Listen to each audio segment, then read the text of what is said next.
First step is to take a piece of PVC, or I'm using this electrical conduit because it's thicker, and take a heat gun and just heat it up.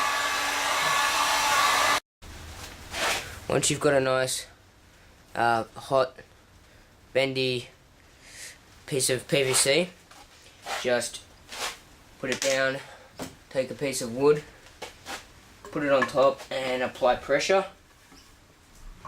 Right, and your aim is to try and flatten it down.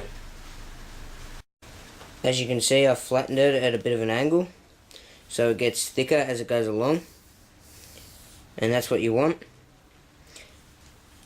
And the next step is to heat it up once again with your heat gun, but only heat up the end that is the flattest, and you drill a hole through it.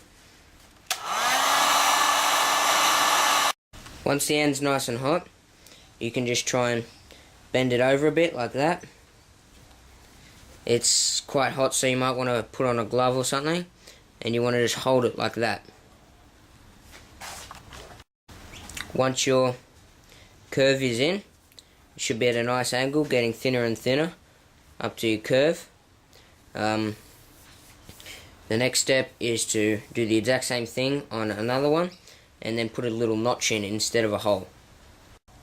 The next step is simply to take a piece of white PVC slightly larger than the orange one, but not enough for the orange to slide through, and heat up each end.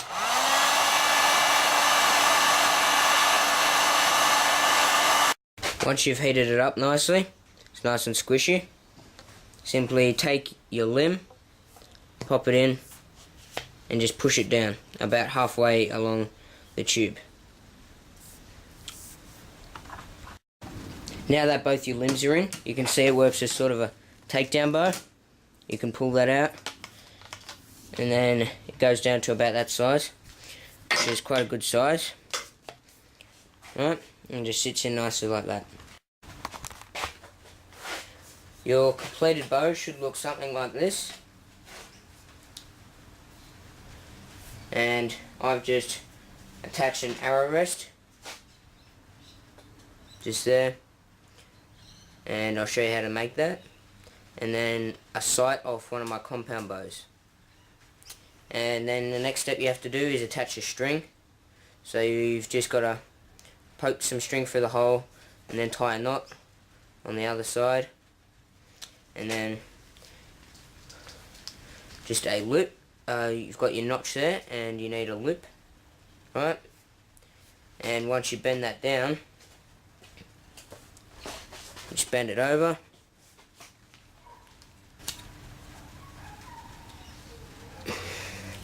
get your loop on, and now you've got your bow strung.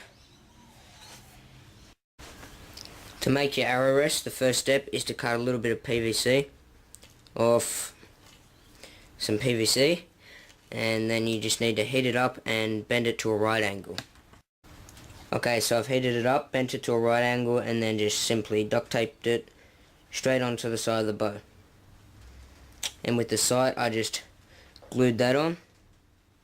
Right, you can adjust it to however you'd like it, up, down, whatever. And now I'm going to show you me shooting it.